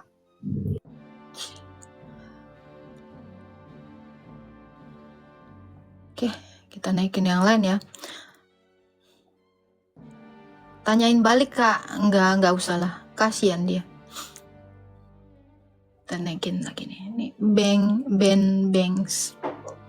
Banks. Halo. Iya, selamat siang. Saya nggak bisa lama ya, setelah lagi mau sholat. Silakan mau bertanya apa, Bang? Iya, dari tadi saya nyimak di bawah kalian ini ya, silanya nyari-nyari kesalahan lah kayaknya, tapi nggak apa-apa lah. Masalah seputar sholat Jumat tadi kan? Nyari kesalahan? Iya, nyari kesalahan. Kalau Apa-apa, nyari-nyari apa-apa. kesalahan, berarti ada kesalahan. Nggak apa-apa. Saya jawab. Tadi apa tadi masalah seputar sholat Jumat ya? Orang yang pertama, apa yang tadi bilangnya? Orang yang pertama melaksanakan sholat Jumat. Orang pertama apa? Mendirikan sholat ya, perintahnya ya. Melakukan sholat Jumat itu adalah Mus'ad bin Umair. Dia ini ya. Jadi perlu kalian tahu dulu ya.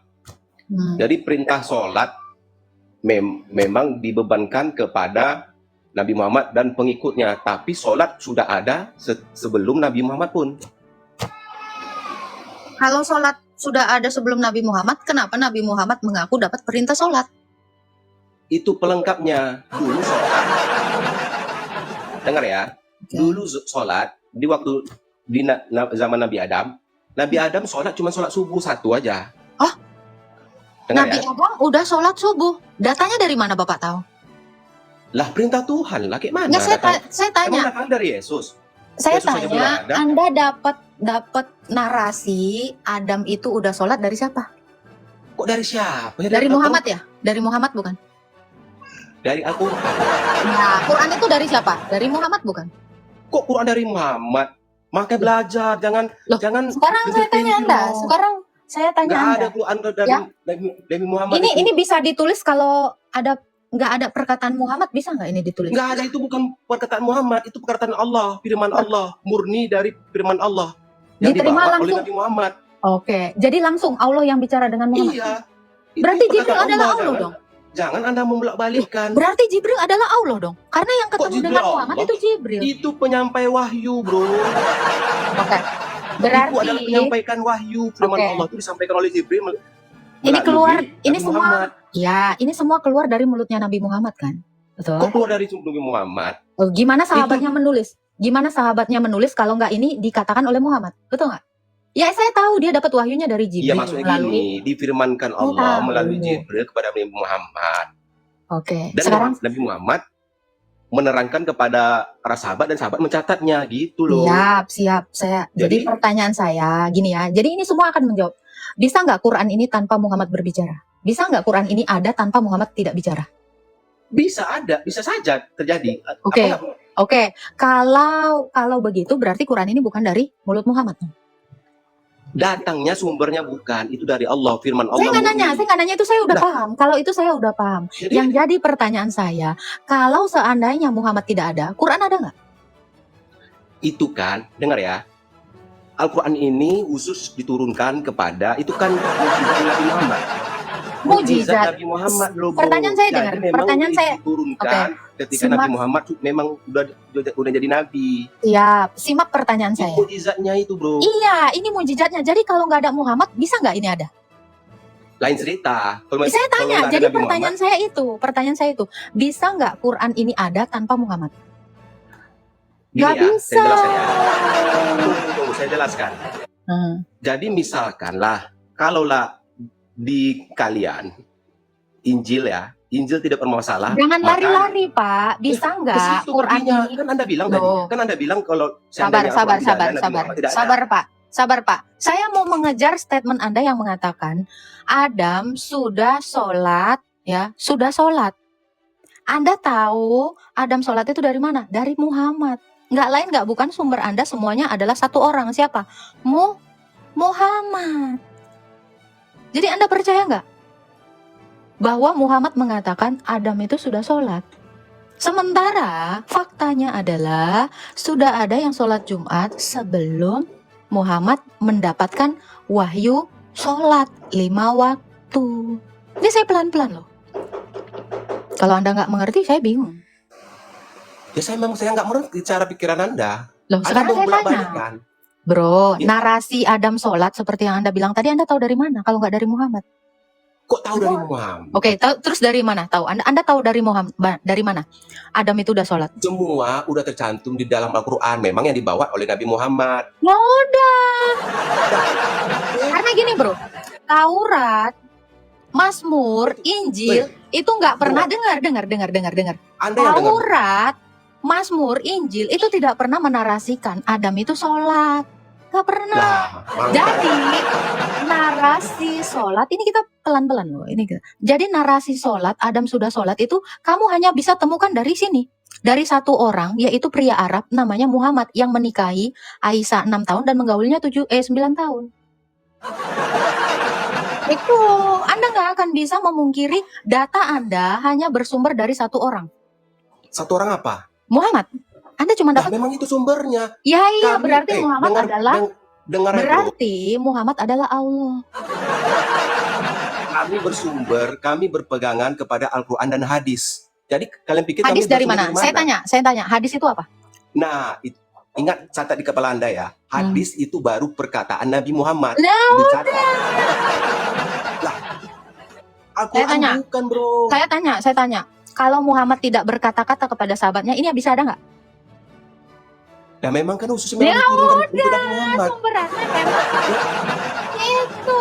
Ya, salahnya- Jadi kamu mengenal Musa, kamu mengenal Adam, kamu mengenal Isa, sumbernya cuma satu orang. Siapa? Pria Arab yang menikahi Zainab, bekas istri menantunya Zaid.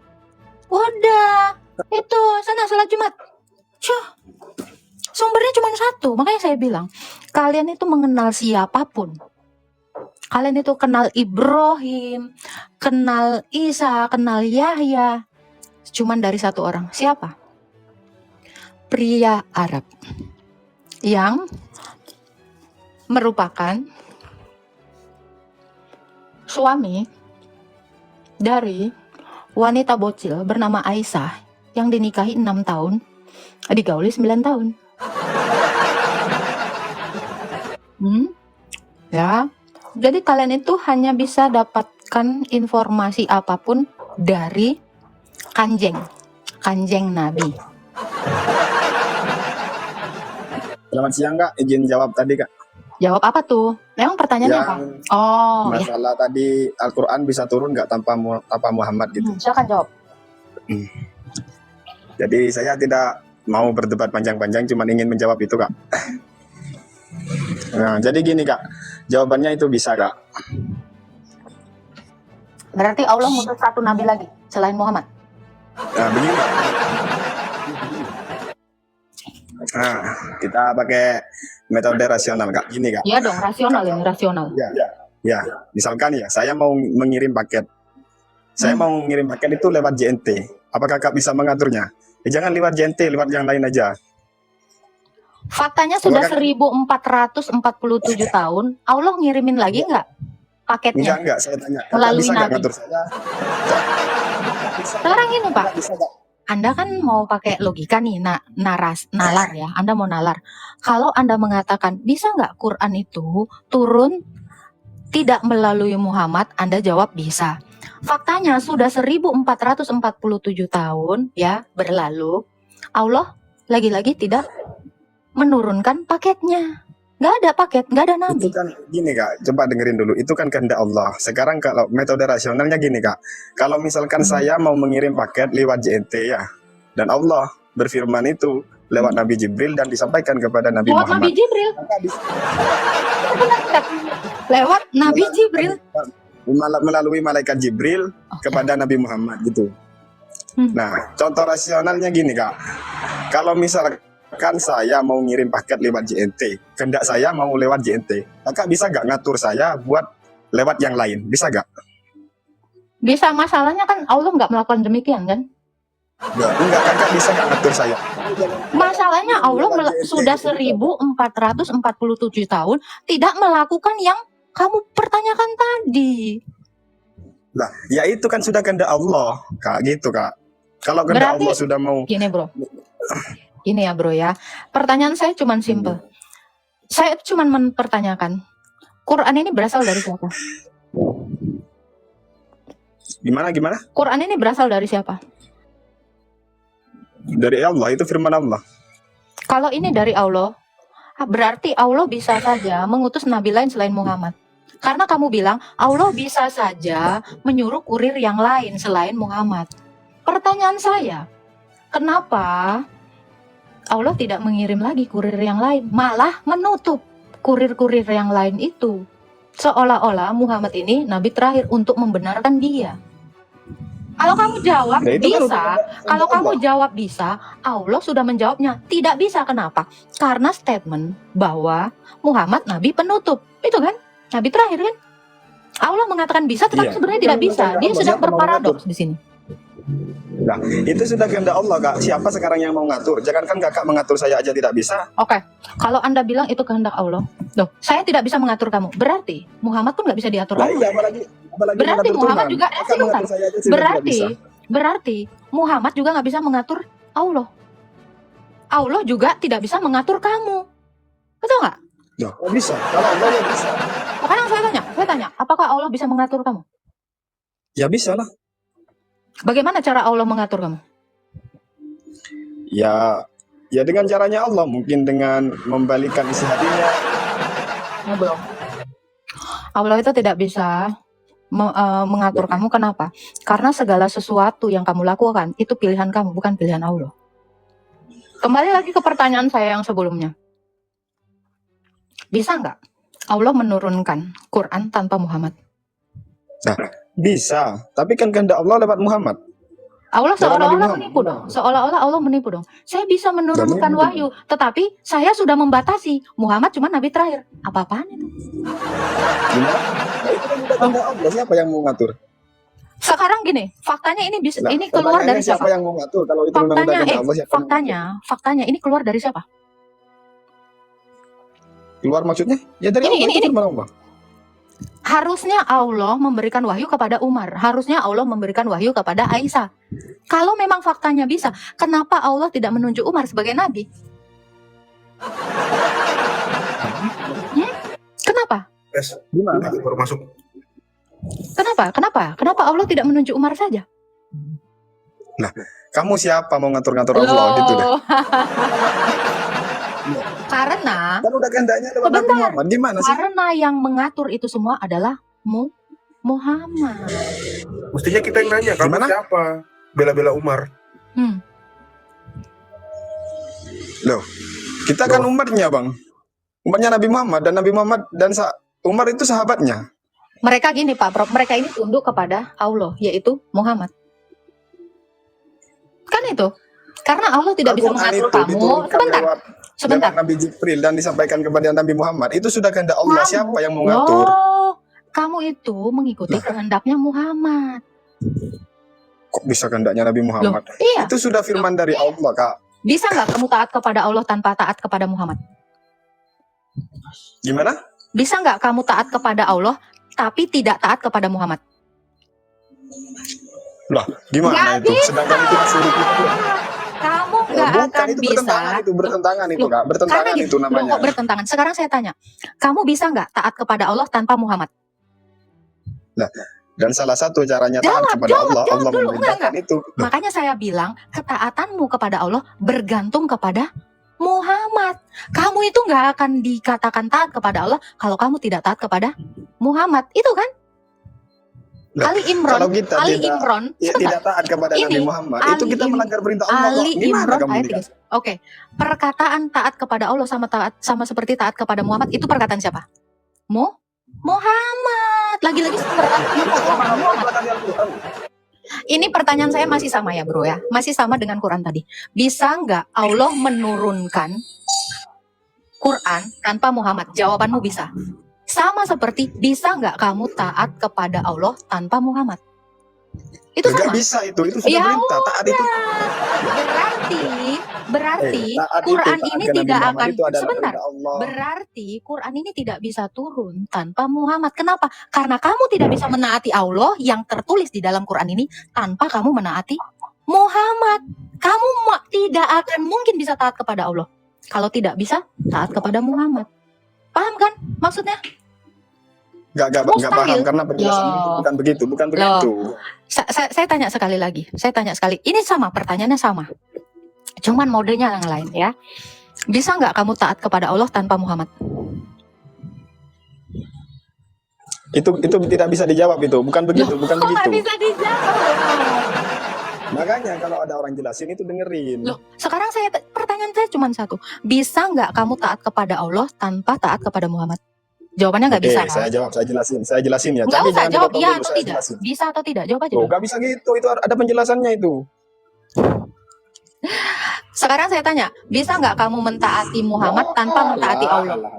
Ya, Ini saya Jadi balik. pertanyaan kamu itu Pertanyaannya pertanyaan saya yang balik. kosong itu pertanyaan itu. Jangan kosong. Makanya saya bilang, kamu itu tidak bisa apa-apa tanpa Muhammad. Pertanyaannya Dan itu pertanyaan Allah kosong. pun, bukan, ini isi banget. Dan Allah pun tidak bisa apa-apa tanpa Muhammad. Kenapa? Tanpa Muhammad, kamu tidak akan mengenal Allah melalui Quran ini. Tanpa Muhammad, kamu tidak akan mengenal Allah dari Quran ini. Tanpa Muhammad, kamu tidak akan mengenal Isa. Tanpa Muhammad, kamu tidak akan mengenal Adam. Tanpa Muhammad, kamu tidak mengenal Ibrahim, Yusuf, Yakub, Daud. Kamu nggak akan bisa. Kenapa? Karena kamu tidak bisa mentaati Allah tanpa mentaati Muhammad. Ini fix, tanpa kalian sadari. Kalian sudah menuhankan dua. Siapa? Allah dan Muhammad. Karena itu, di dalam iman kalian, asyhadu alla ilaha illallah wa asyhadu anna Muhammadar Rasulullah. Ini itu kan? Kamu bersaksi Allah dan Muhammad. Itu, kamu gak akan bisa taat kepada Allah tanpa Muhammad. Artinya, ketaatanmu kepada Allah mustahil tanpa kamu mentaati Muhammad. Paham gak Pak Prof di sini Pak Prof? Kok nggak boleh jelasin gua? Saya gak akan Paham, nanya paham, sama paham. kamu. Karena kamu gak akan nyampe. Silakan Pak Prof. Ya lanjut aja tak. Aku nyimak. Udah jelasin, takut dijelasin. Jelasin kalau kau sanggup. Aku nyimak sambil ngasah kapak ya. Buat nyunat umur 80 tahun ya, umat Islam. Oke, boleh aku jawab ini?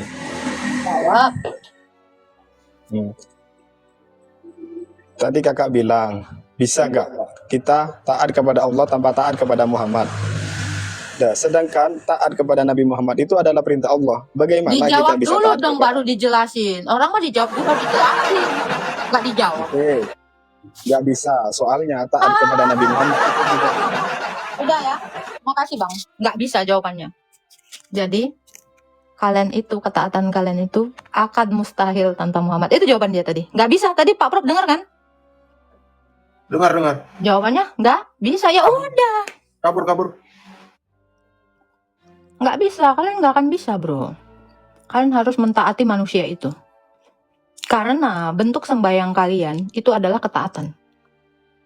Bisa nggak Pak Prof menyembah Allah tanpa ketaatan? Nggak bisa. Assalamualaikum. Awam. Coba pertanyaan itu lontarkan sama saya.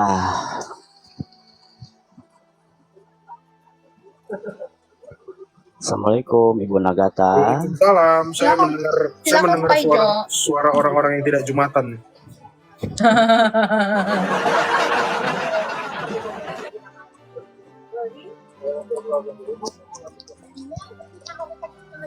Silakan bro. Udah bubar loh Jumatan, udah bubar loh. Ya, silakan. Anda mau menanyakan 12.33 udah apa? bubar loh Jumatan ya. Ya, jawab aja. Mau jawab apa kamu? Cuman sayang ini sinyalnya jelek. Dia bilang 12.33 Lagi hujan di sininya. bubar ya, Kak. Sinyalnya jelek ya, kedengaran suaranya.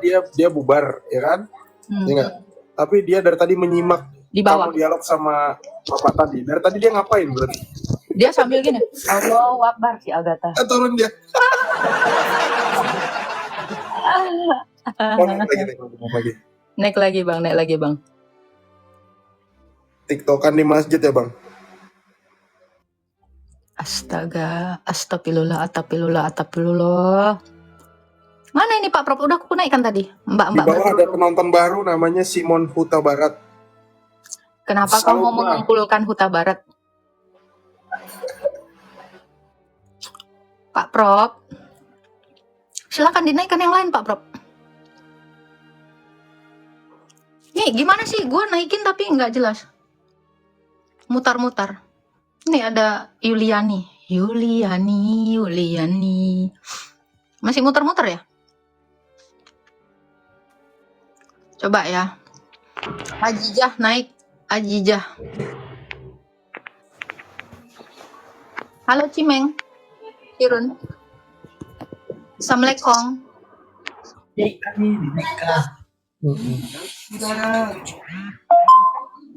Gimana aku? Oh, udah ada. Ada tempel apa? Halo Pak Cimeng. Halo Pak Cimeng. Halo. Tuh, hilang. Artati, halo. A3 Shopping, Jose Sira, halo. Ini udah banyak ya Pak Prof? Di atas. Islam Kristen Pak. Kristen Mbak. Ada yang mau ditanya? Udah dipikirin dulu. Halo. Kok Artati. dikeluarin? Takut. Gimana orang jelasin kok dikeluarin? Apa Bapak mau menjelasin apa lagi Pak? Nah tadi gua jelasin belum selesai diturunin gimana? Oh, Anda tadi udah jawab. Anda udah jawab. Anda nggak bisa taat kepada Allah tanpa taat kepada Muhammad, kan itu? Nah, taat kepada Nabi Muhammad itu perintah Allah. Gimana kamu ini? Berarti Allah adalah Muhammad, kan gitu?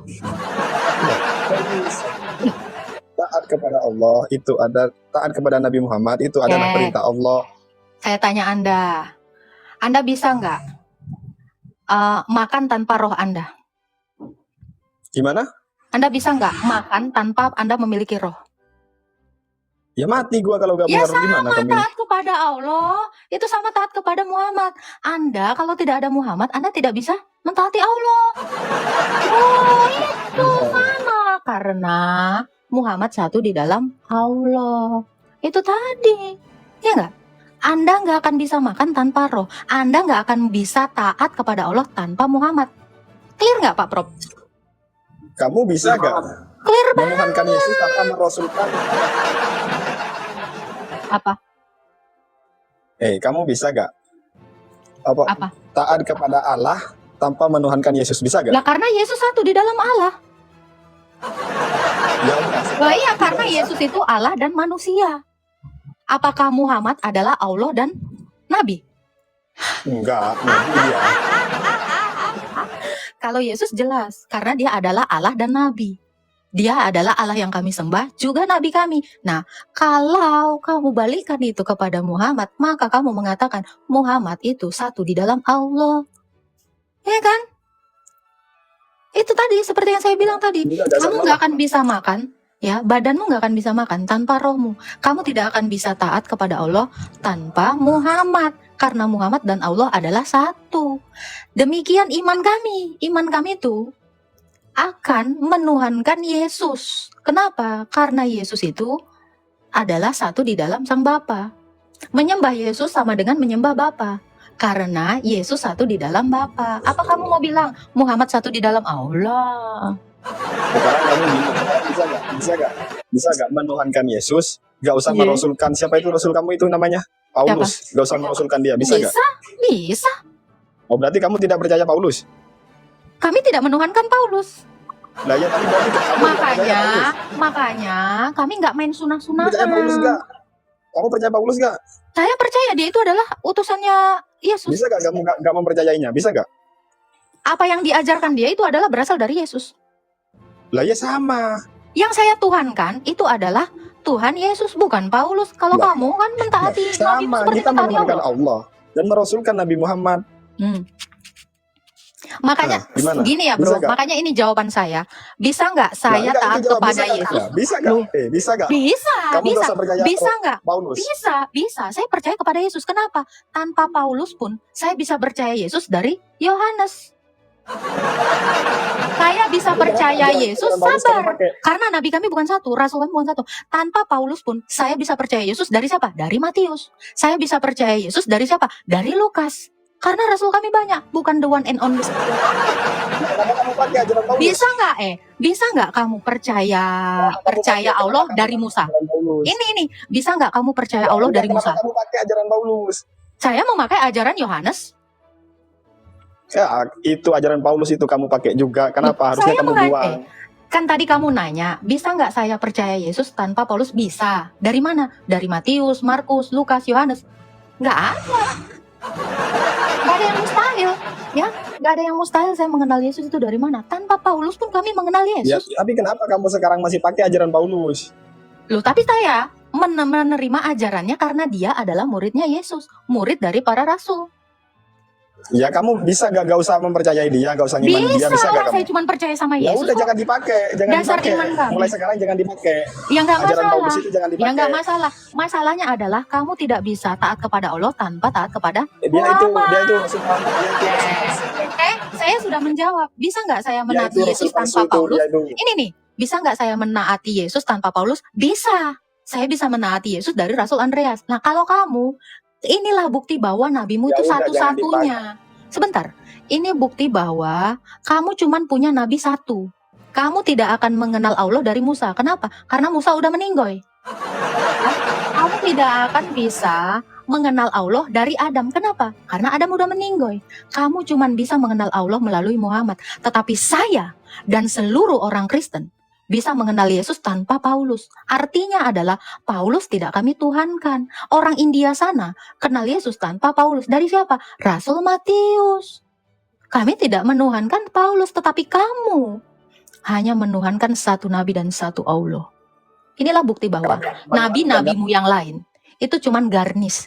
Musa itu cuman garnis di dalam kitabmu. Adam itu cuman garnis di dalam kitabmu. Kenapa? Karena nabi kamu itu sepenuhnya adalah Muhammad. Kamu tidak akan mengenal Allah tanpa Muhammad. Itu faktanya. Tetapi saya dan seluruh dunia bisa mengenal Yesus tanpa Paulus. Paham kan? Nah, sudah jelas. Ini artinya gini Pak Prof. Kita dapat kesimpulan bahwa mereka itu cuma bisa mengenal Allah dari Muhammad. Mereka tidak akan mengenal Allah dari Musa. Kenapa? Karena Musa tidak memang menurunkan apapun kepada Islam. Iya betul. Tidak ada. Jadi saya katakan ya, kalian kenal Adam, kalian kenal Isa, kenal Taurat, kenal Injil, kenal Zabur. Itu dari satu orang. Muhammad.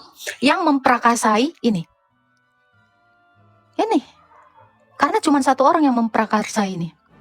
Tetapi lihatlah orang Kristen. Orang India sana, tanpa Paulus, kenal Yesus nggak Pak Prof? Kenal. Kenal. Thomas. Dari Thomas, Rasul Thomas. Nah itu, kejang-kejang kau kan? Mari kalian bingung. Kalian nggak akan bisa jawab ini. Karena kami tidak pernah menuhankan Paulus. Kami itu hanya menuhankan Yesus. Halo Alip.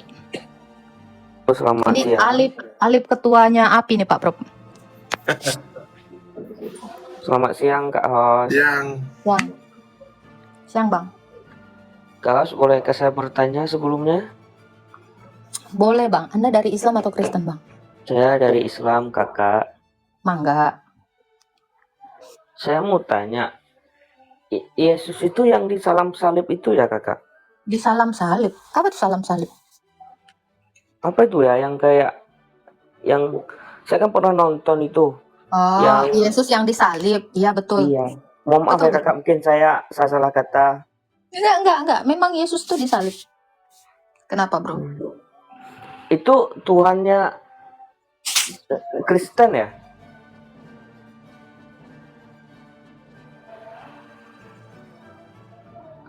Iya, Iya iya. kakak. Iya, Ya. Bang. Betul, Bang. Oh, terus Tuhan itu manusia atau bukan? Allah dan manusia. Allah yang mengambil kodrat manusia. Di dalam Gimana tuh di dalam maksudnya? di dalam keimanan kami itu kami membedakan antara Tuhan dan Allah, Bang. Tuhan itu gelar buat manusia. Jadi kalau dikatakan Tuhan itu mati disalib bisa, tapi kalau Allah itu pencipta, nggak bisa mati, nggak disalib, gitu. Nggak, berarti yang disalib tuh manusia atau maksudnya gimana gitu ya bahasanya ya kakak? Ya, jadi yang disalib itu adalah Yesus. Yesus itu sepenuhnya Allah, sepenuhnya manusia. Oh, Yang sepenuhnya. mati, ya, Nah, yang mati di atas kayu salib itu kemanusiaannya, Bang. Itu tertulis di dalam kitab suci kami dan itu ajaran kami. 1 Petrus 3 ayat 18 gitu. karena kan maaf ya bang, saya kan pernah nonton yang di apa itu yang di YouTube itu yang kejadian salib itu terus dipukul, dirudahin sama manusia. Terus masa iya bang, manusia rudah manusia, manusia pukul manusia. Nggak apa-apa, Bang. Kenapa rupanya? Nggak masalah. Itu kan untuk apa ya? Untuk menguji apakah dia taat sepenuhnya dalam kodratnya sebagai manusia untuk tidak jatuh ke dalam dosa.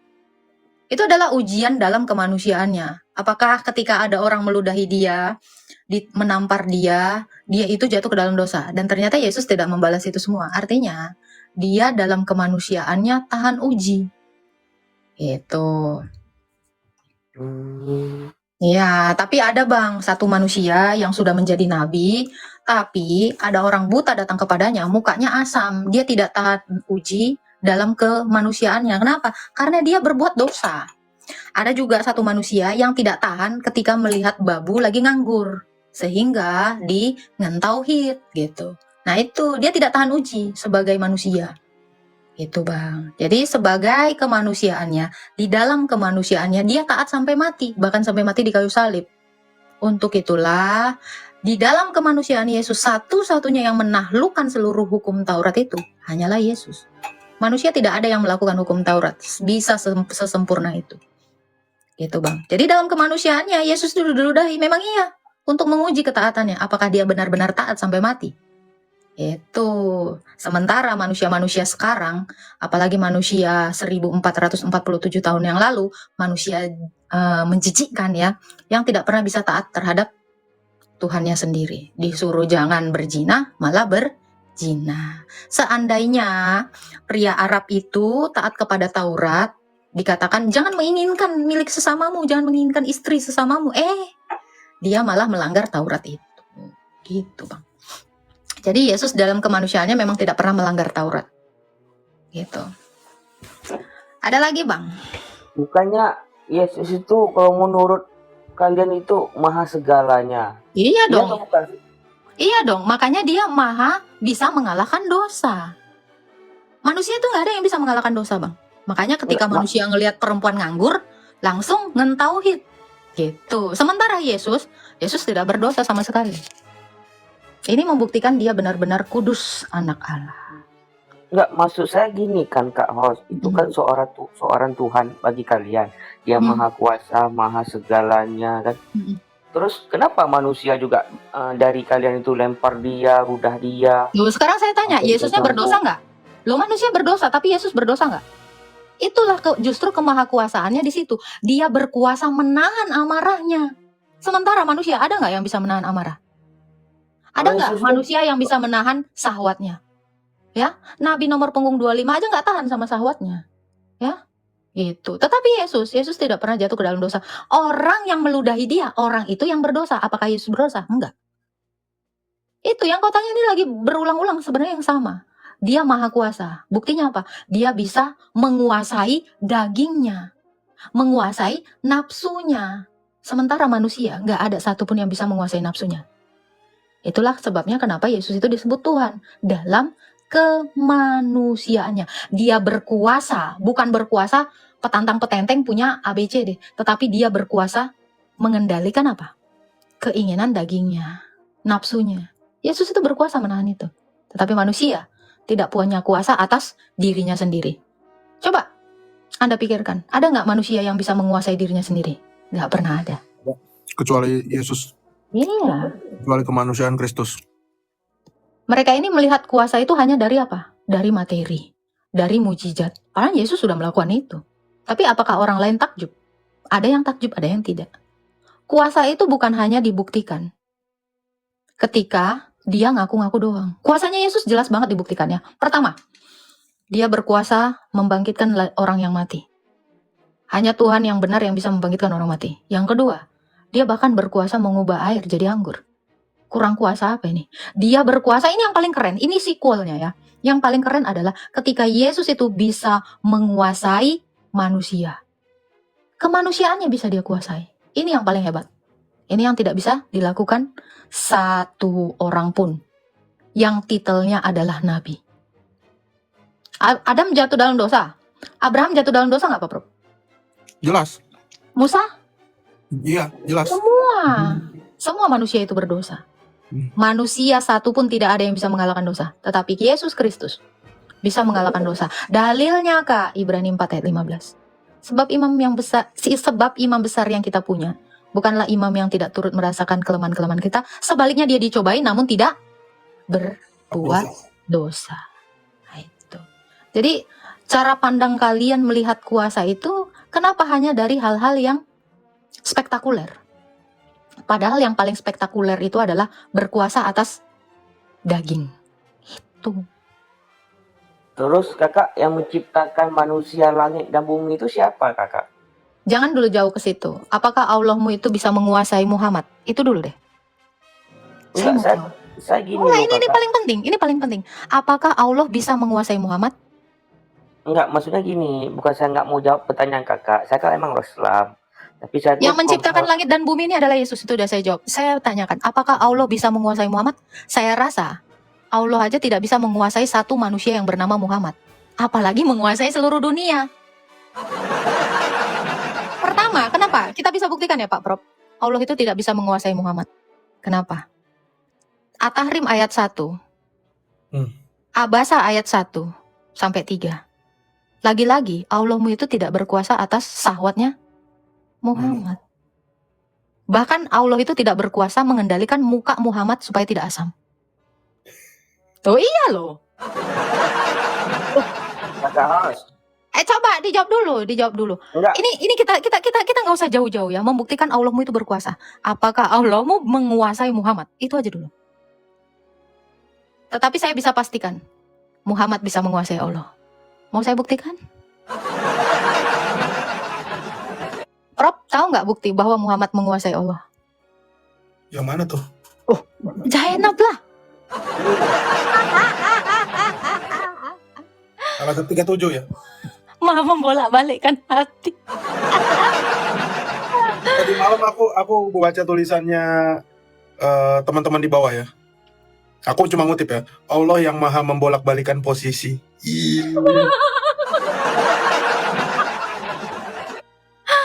Siapa yang bisa membolak-balikkan posisi itu Pak Bro? Posisi menantu jadi Menantu jadi membolak-balikan anak sahabat jadi istri. Membolak-balikkan tante jadi Istri. Yang paling membagongkan itu membolak-balikan posisi babu ya. Yang tadinya di bawah jadi di atas karena dia sampai bertupak ya Prof ininya ya. Sampai ngecap. Ngecap tiker.